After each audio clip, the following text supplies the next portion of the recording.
Welcome back sa ating mga balitang basketball. Mas magaling pa sa ngayon si Buddy Hield kay Klay Thompson. Nako, nagkaroon pa ng magandang epekto yung pag-alis ni Klay Thompson sa Golden State Warriors at sa pagtanggi niya sa kontratang inoffer nila sa kanya. Lingid sa kalaman ay mayroon ding inoffer na bagong kontrata ang Golden State Warriors kay Klay Thompson at ayon sa mga usapan ng mga eksperto ay tila mas malaki pa ito kumpara sa inoffer ng Dallas Mavericks. Kaso yung kagustuhan ni Klay Thompson na umalis ay hindi raw sa pera kundi magkaroon siya ng bagong yugto sa kanyang karera sa basketball.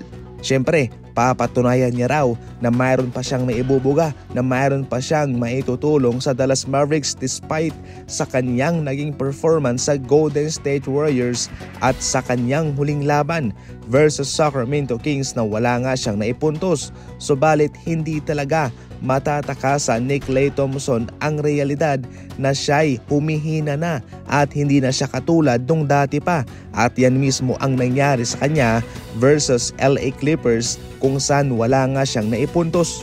Kung ating ikukumpara ang pangalawang laban ni Klay Thompson at ang pangalawang laban ni Buddy Hield, ibang-iba ang diferensya. Itong si Klay Thompson sa kanyang second game versus LA Clippers, meron siyang 0 points, 0 out of 6 sa 3-point line. Pero si Buddy Hield naman sa kanyang pangalawang laban versus Sacramento Kings, meron siyang 22 points at 6 out of 7 sa 3-point line. Kitang-kita yung consistency ni Buddy Hield dahil mapahanggang sa ngayon ay pumupukol ito ng maraming 3-pointer at sa kanilang huling laban nga siya ay nakapasok ng 4 na 3. Samantalang si Klay Thompson ay nahihirapan nga ho mga idol. Despite na nagkaroon ng magandang depensa ang Clippers sa kanya, hindi naman yan dahilan upang hindi siya makapuntos mga idol, kung saan sanay na nga si Klay Thompson sa mga ganyang environment.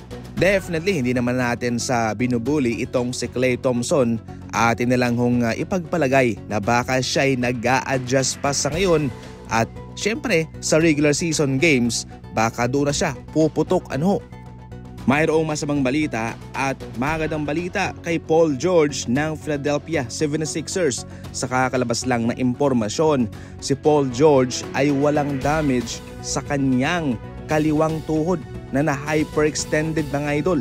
Ibig sabihin nito ay all goods na siya. Kaso ang masamang balita ay mayroong pasa sa kanyang buto. Yan lamang ang issue sa kanyang buto. Ayon sa impormasyon galing naman kay Nick Nurse sa kanilang head coach, inaasahan nga raw na magkakaroon ng re-evaluation si Paul George pagkatapos ng 1 linggo. Ibig sabihin nito ay 1 linggong hindi makakalaro si Paul George at hindi pa nga batayan yung 1 linggong iyon sapagkat kung depende sa resulta ng kanilang re-evaluation kung siya'y makakabalik na. Hindi na nga magkakaroon ng back-to-back games sa Joel Embiid. At ngayon si Paul George naman sa pre-season pa lang ay nagkaroon na ng injury. Nako, mahirap to para sa kanila, no? Ipagdasal na lang natin na sana maging smooth at maging okay ang kanilang season sa season na ito. Para sa mga fast break balita at punto por puntong komentaryo, tumutok lang palagi, and as always, thank you for watching.